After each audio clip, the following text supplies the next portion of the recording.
Hello, everyone, and welcome to week 7. So, you've just spent 2 weeks deconstructing. And I want to acknowledge you. That takes a lot of effort.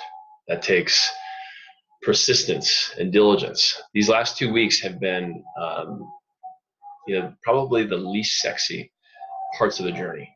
Meaning that it's not so much about purpose revelation; it's actually about removing the things that are in the way of your purpose. So, what we're get to do today is dive back in.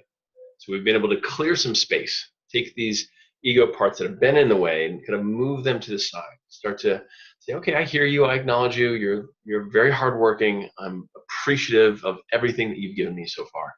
And it's time for me to do some soul work. So we've got some new room to explore. We've got a wider channel. And you're going to get a chance to deepen your connection to your soul by looking at 5 distinct incarnations of soul, or 5 representations of soul.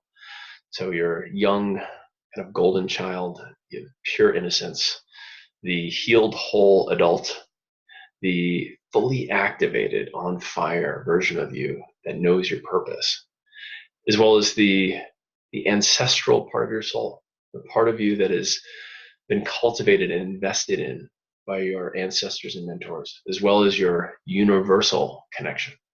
So whatever you want to call that, source, mystery, creator. But first, I want to share with you, we've done 2 weeks of soul discovery work, or ego deconstruction work, and I spend 6 weeks doing this with my clients, my one-on-one clients. But really, even 6 weeks is not enough. It's a lifelong pursuit.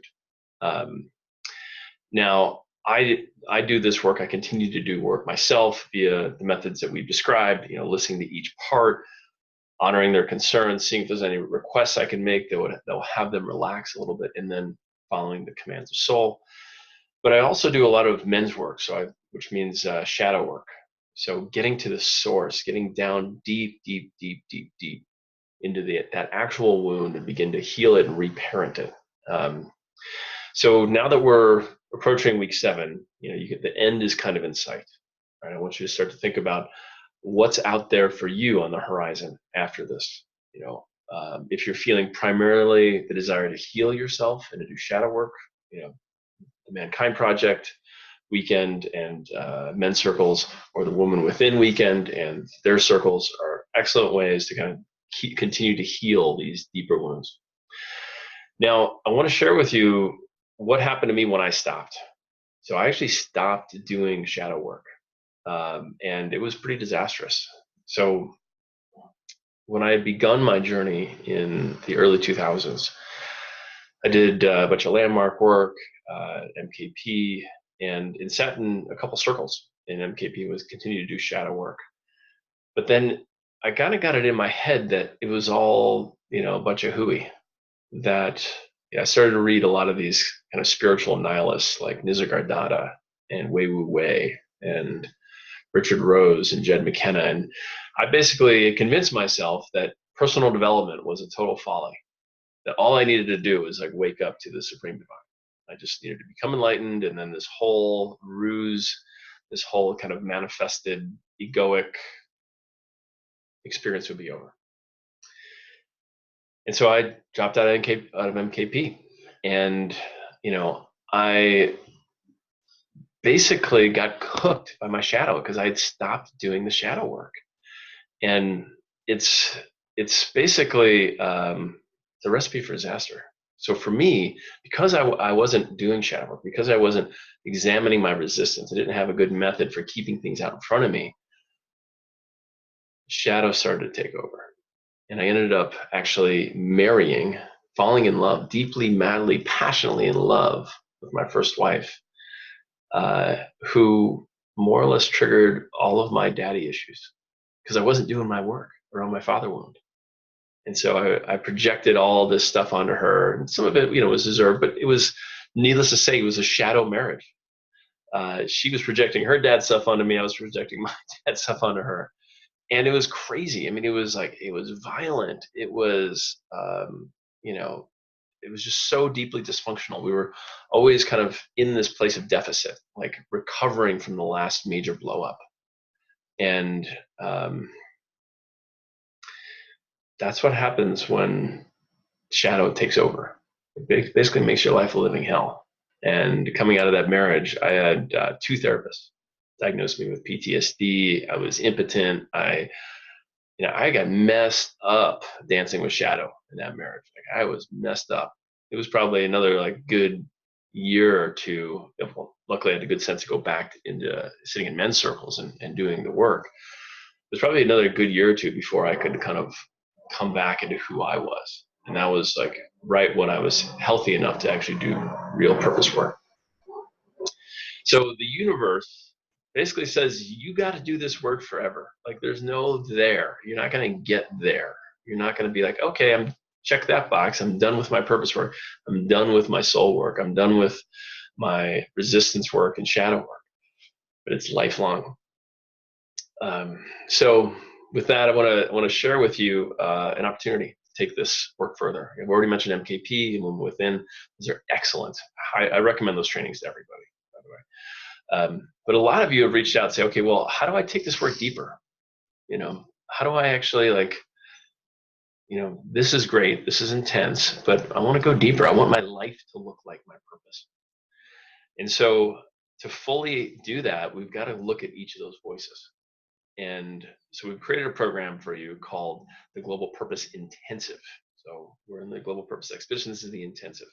So it's a smaller program and it's more intense, meaning that we're going to spend the first week diving into integrity and accountability. And that's going to be the primary tool to true up your life so that your life, each of those 7 aspects ends up being a match for your soul's truth.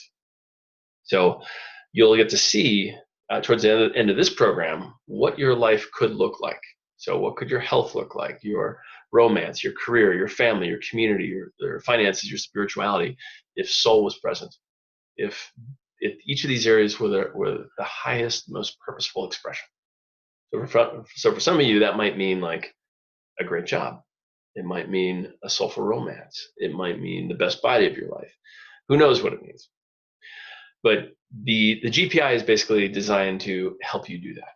So at the end of the GPE, you'll get your purpose project and you'll be supported through the GPI to complete that.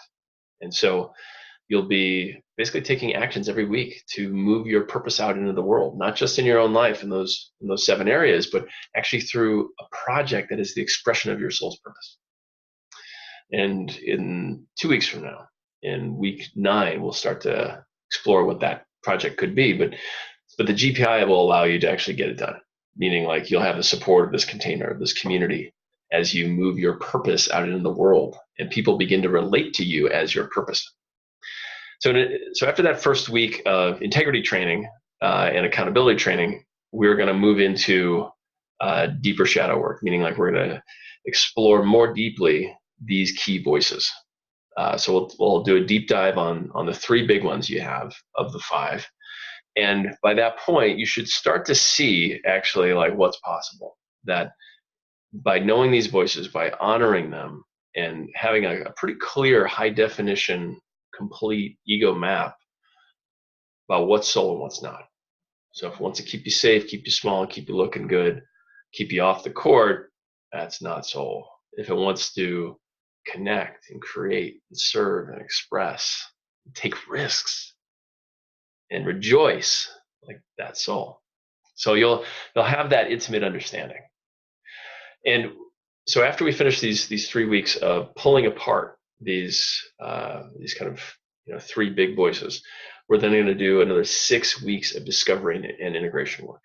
And this will all culminate in a soul quest. So it's a 1-day self-designed ceremony. It'll begin the evening before, so like 3 p.m. of a day. And you'll do a fire ceremony, burning everything that represents this phase of your life that's ending, the phase that's disconnected from soul, the phase that is not playing the big game.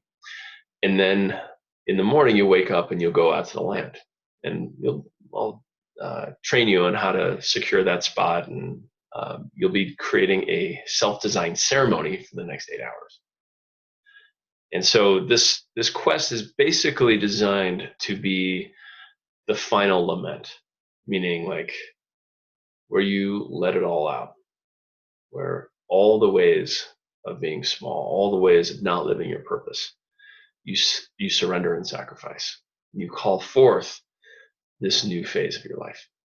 So intensive is the word for it. Like, this is the global purpose intensive. We're going intensely into the heart of your soul.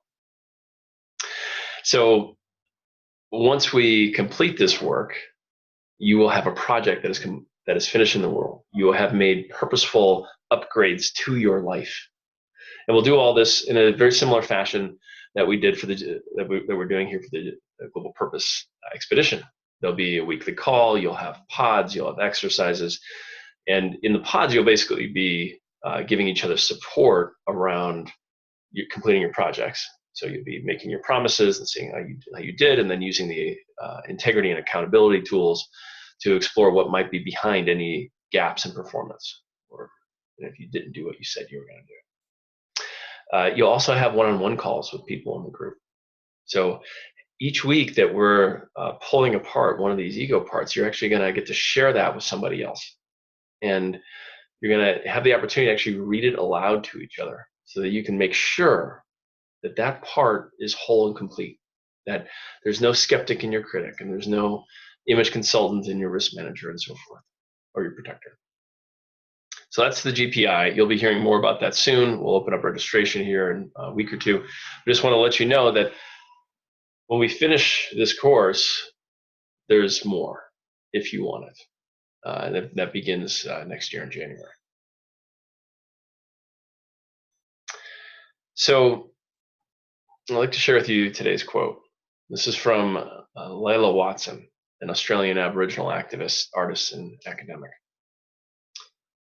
She says, "If you have come here to help me, you are wasting your time.